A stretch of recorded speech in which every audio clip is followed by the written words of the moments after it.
Well, this is my second video ever.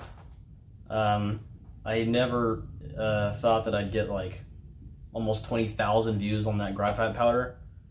I got a lot of questions about it on the page, the Facebook page, and there's a couple of those. But since then, you can see my kit's complete back here. It's on a mannequin, and that's where it's going to stay. And the reason for that is what I'm about to talk about.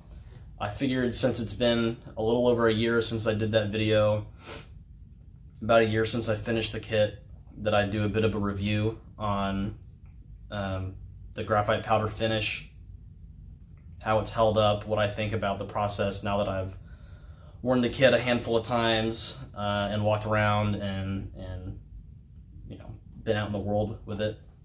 So I'll do a close-up on a couple things, and then I'll give you my thoughts on the end.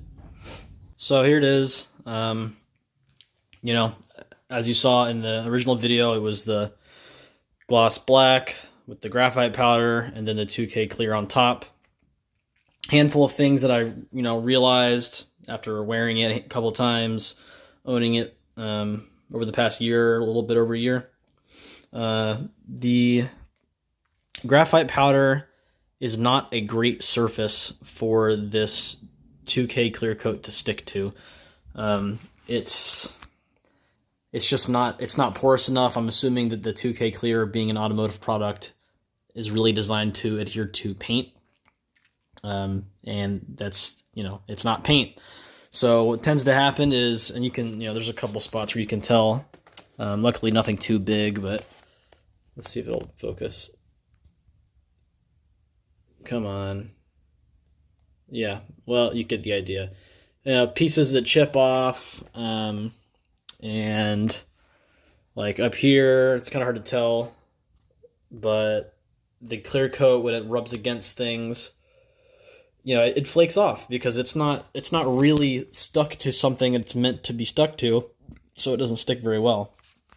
Also, the chest plate is actually, this is Sintra, so it also, it dents and things. And so what I ended up doing was, anywhere where the clear coat had begun chipping, I would just, put a dab of super glue and then put some like weathering powder on there to hide it. And that would, that maintains like the seal, I guess you'd say, of that layer, so that it doesn't continue to get worse. But yeah, you can, there we go, that's a good spot. You can see there that the clear coat is just kind of rubs right off. So not really ideal for something you're going to be walking around in. There's some more up there. It's not very durable for this purpose, unfortunately.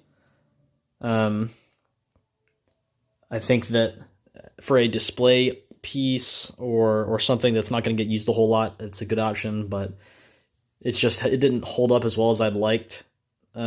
So my next kit's going to involve something that's more, it's got paint and weathering and some things like that. That way, as the kit gets damaged, as all kits do as you wear them, it'll be a little less obvious.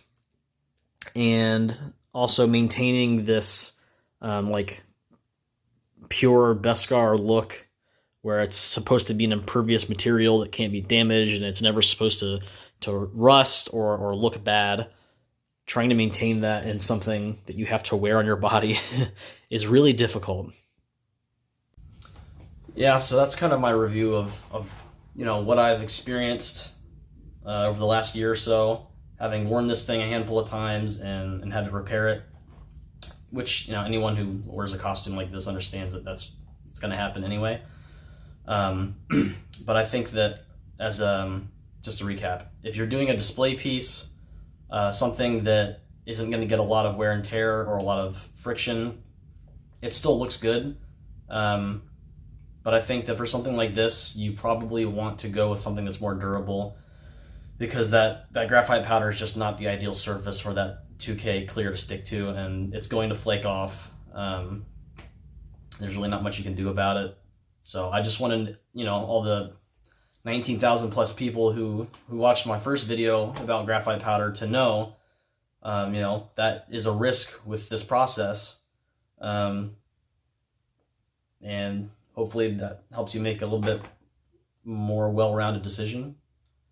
I think that for a first go, not a bad idea, but I would encourage people to, pick up a cheap airbrush if you can. I have one. I still haven't gotten around to really getting into it.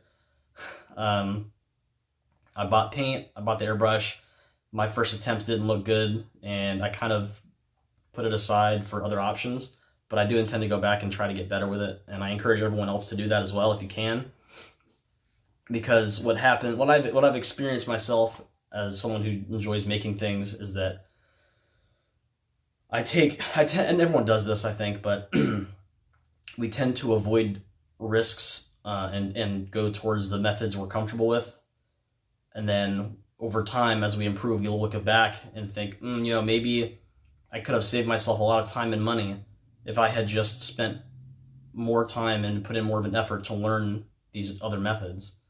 I wish I had spent the time to do an airbrush on this, with Lumiluster or, one of the other great paint options. So that's my review. Let me know what you think. And if you've experienced something different, or if you found a way to make the clear coat stick to the powder better, make it more durable, let me know. And that's pretty much it. Thank you for watching.